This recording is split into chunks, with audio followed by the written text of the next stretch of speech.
नमस्कार, मैं शेखर सिंह और एक बार फिर से आपका इस YouTube चैनल में बहुत बहुत स्वागत। साथियों, आजकल Facebook लाइव के माध्यम से हम लोग अपने प्रियजनों, अपने दोस्तों और अपने रिश्तेदारों को अपने खुशनुमा पलों को शेयर करने का इस्तेमाल करते हैं। लेकिन नेपाल की एक घटना जिसमें Facebook लाइव में अचानक से जो है खुशनुमा पल, हसीन पल जो है मातम में बदल गए। चलिए जानते हैं इस घटना के बारे में। काठमांडू से पोखरा का सफर उस वक्त बिल्कुल सामान्य था। विमान अपने समय से चल रहा था और रनवे महज 24 किलोमीटर दूर था। मौसम भी एकदम साफ था। एयर ट्रैफिक कंट्रोल यानी कि एटीसी ने उस विमान को नीचे उतरने की इजाज़त दे दी। मतलब साफ था कि अगले चंद मिनटों में ही प्लेन पोखरा की जमीन को छूने वाला था। लेकिन जैसे ही पायलट ने विमान का लैंडिंग गियर खोला, अचानक वो विमान तेजी से नीचे की तरफ आने लगा और देखते ही देखते 72 लोगों की जान चली गई।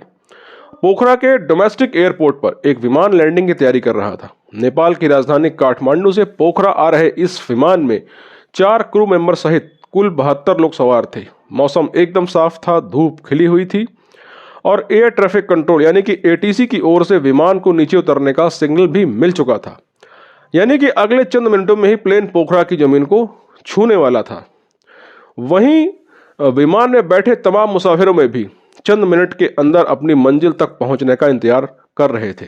इन्हीं मुसाफिरों में उत्तर प्रदेश के गाजीपुर से नेपाल घूमने गए वो 4 दोस्त भी थे जो काठमांडू से पोखरा आ रहे थे।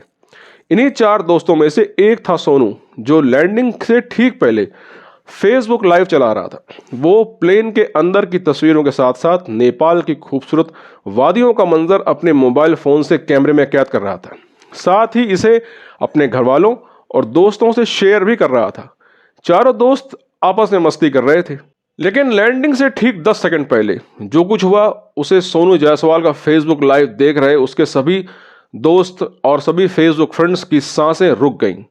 सोनू के फेसबुक लाइव के दौरान अचानक ही फ्लाइट के अंदर से भयानक चीख पुकार मचने लगी। देखते ही देखते फ्लाइट एक तरफ बुरी तरह झुकने लगी और इससे पहले कि कोई कुछ समझ पाता, कैमरे के आगे धुंध छा गई। धमाके की आवाज के साथ चारों ही ओर आग आग दिखने लगी। सच्चाई तो यही है कि सोनू का फेसबुक लाइव देख रहे उससे ज्यादातर दोस्तों को कुछ देर के लिए समझ में नहीं आया कि आखिर ये हो क्या रहा है। लेकिन सोनू का मोबाइल फोन जब कुछ देर तक ऐसे ही आग, धुएं और चीख पुकार का वीडियो टेलीकास्ट करता रहा तो लोगों का दिल बैठ गया। बदकिस्मती से सोनू की फ्लाइट यानी कि येती एयरलाइंस की फ्लाइट नंबर ATR 72 हादसे का शिकार हो चुकी थी। साथियों, आपको बता दें कि येती एयरलाइंस में वही विमान इस्तेमाल हो रहे हैं जो किसी समय भारत में किंगफिशर एयरलाइंस इस्तेमाल किया करती थी। विमान पोखरा के पास पहुंचा ही था कि लैंडिंग से महज 10 सेकंड पहले अचानक क्रैश हो गया। यह हादसा पोखरा के पुराने डोमेस्टिक एयरपोर्ट और पोखरा इंटरनेशनल एयरपोर्ट के बीच में हुआ। लेकिन वीडियो तो वो था जो फेसबुक लाइव के दौरान एक मुसाफिर के कैमरे में कैद हुआ। यानी कि विमान के अंदर की तस्वीरें आसमान से नीचे गिरते विमान के बाहर की तस्वीरें भी कम डरावनी नहीं है। रविवार को पूरे भारत के साथ साथ नेपाल में भी लोग मकर संक्रांति का त्यौहार मना रहे थे। सर्दियों का मौसम होने के कारण बहुत से लोग धूप का आनंद लेने के लिए अपने अपने घरों की छतों में थे। इन्हीं में से कुछ लोगों ने इस गिरते विमान की जो तस्वीरें अपने अपने फोन में कैद की, उसे देखकर हर कोई डर गया और सहम गया। कुछ लोगों को तो लगा कि बेहद खतरनाक तरीके से नीचे आ रहा हवाई जहाज कहीं उनके मकान से न टकरा जाए। लेकिन यह महज इत्तेफाक ही था कि जहाज आबादी से थोड़ी दूर जाकर गहरी खाई में गिरा और आग के गोले में तब्दील हो गया। विमान के नीचे गिरने का यह धमाका इतनी जोरदार था कि कुछ देर के लिए लोगों को भूकंप जैसा एहसास लगा। फिलहाल इस हादसे की सही वजहों का पता नहीं चला है, लेकिन अनुमान यह लगाया जा रहा है कि हादसा विमान में आई किसी तकनीकी खराबी के चलते हुआ होगा। असल में एटीसी ने इस विमान को नीचे उतरने की इजाजत दे दी थी। प्लेन विजिबिलिटी स्पेस में भी आ चुका था। इसे एयर स्ट्रिप नंबर 30 पर उतरना था और अभी हवाई जहाज हवाई पट्टी से कोई 24 किलोमीटर दूर था। लेकिन तभी फ्लाइट के कैप्टन कमल केसी ने एटीसी को बताया कि वह विमान को एयर स्ट्रिप नंबर 30 पर नहीं बल्कि 12 पर उतारना चाहते हैं। लेकिन इससे पहले कि वो ऐसा कर पाते, प्लेन एयरपोर्ट के नजदीक खाई की ओर झुक गया। कुछ सूत्रों ने बताया कि प्लेन ने नीचे उतरने से के लिए जैसे ही अपने लैंडिंग गियर खोले, वो अपनी ऊंचाई बरकरार रखने में नाकाम हो गया। वहीं इस हादसे के महज 10 मिनट में रेस्क्यू टीम मौके पर पहुंच गई। प्लेन के मलबे में आग लगी थी। चीख पुकार चारों तरफ सुनाई दे रही थी, लेकिन रेस्क्यू टीम के पास उस वक्त यात्रियों को बचाने का कोई रास्ता नहीं था। बाद में सर्च ऑपरेशन में जुटी टीम ने 72 में से 68 लोगों की लाशें बरामद कर लीं, जबकि 4 लोग अभी भी लापता थे। हालांकि सर्च ऑपरेशन में लगे जानकारों को बाकी के 4 लोगों के बचे होने की उम्मीद भी ना के बराबर थी। उस हवाई जहाज में नेपाल के 53, भारत के 5, रूस के 4 और कोरिया के 2 के साथ साथ आयरलैंड, अर्जेंटीना, ऑस्ट्रेलिया और फ्रांस के एक यात्री सवार थे।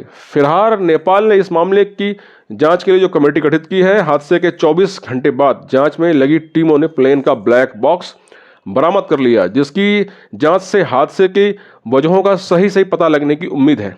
ब्लैक बॉक्स हवाई जहाज के पिछले हिस्से में लगा वो उपकरण है जिससे फ्लाइट डेटा रिकॉर्डर और कॉकपिट वॉयस रिकॉर्डर स्टोर होता है। इसकी जांच से ये साफ हो जाएगा कि हादसे से ठीक पहले विमान की हालत क्या थी, अचानक क्या गड़बड़ी हुई और पायलट विमान की हालत को लेकर क्या बातें कर रहे थे। तो साथियों, आज जब हम ब्लैक बॉक्स की बात कर रहे हैं तो आइए जल्दी से जान लेते हैं कि आखिर ब्लैक बॉक्स क्या होता है और कैसे काम करता है।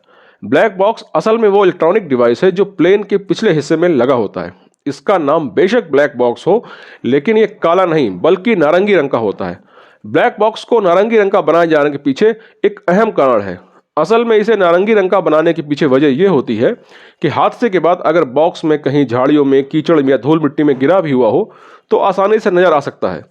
इस ब्लैक बॉक्स को इस तरह बनाया जाता है जिससे ये बेहद ऊंचे तापमान यानी कि आग लगने की हालत में भी खराब ना हो और पानी में पड़े होने पर भी इस पर कोई असर ना हो, बल्कि हादसे के बाद ब्लैक बॉक्स को लगातार कई घंटों तक एक खास किस्म की आवाज और तरंगें निकलती हैं, जिससे इसे कहीं से भी ढूंढा जा सकता है। यहां तक कि गहरे पानी में भी इसे तलाश किया जा सकता है।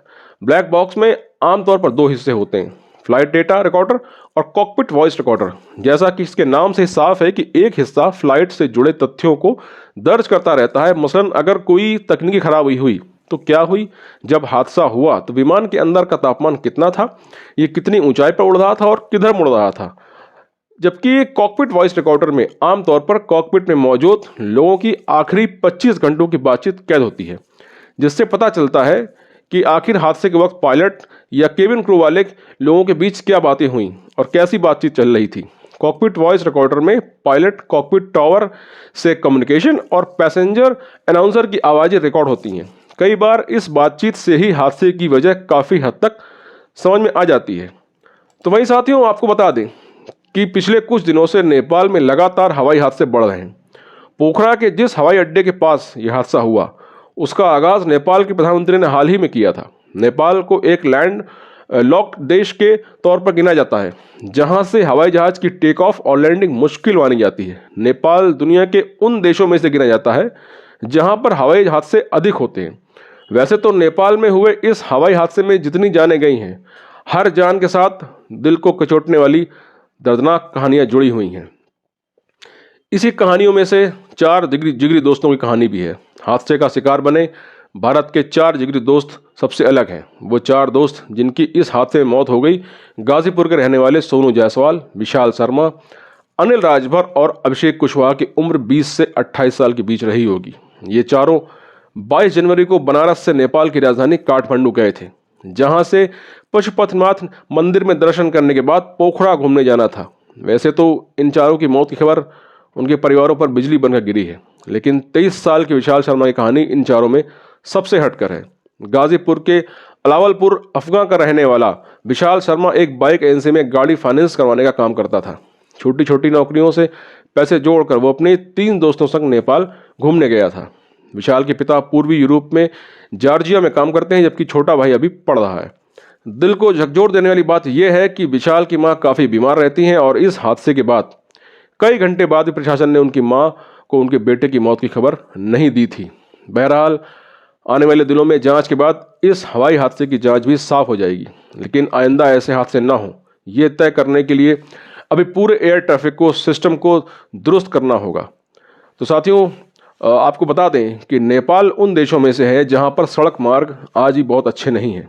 वहां पर लोग आज भी सड़क यात्रा के स्थान पर हवाई यात्रा करना पसंद करते हैं, क्योंकि सड़क यात्रा काफ़ी महंगी पड़ती है और हवाई यात्रा सस्ती पड़ती है, क्योंकि वहाँ पे सड़कें या तो ख़राब हैं या है ही नहीं। इसी वजह से वहाँ पर विमान हादसे भी अधिक हो रहे हैं। तो साथियों, ये तो था मेरा आज का वीडियो। अगर आपको वीडियो अच्छा लगा हो तो अपने इस भाई को थोड़ा सहयोग दिखाइए, चैनल को सब्सक्राइब कीजिए, वीडियो को लाइक कीजिए और शेयर कीजिए। तो मिलते हैं फिर किसी नए वीडियो में किसी नई जानकारी के साथ। तब तक आप सभी को नमस्कार।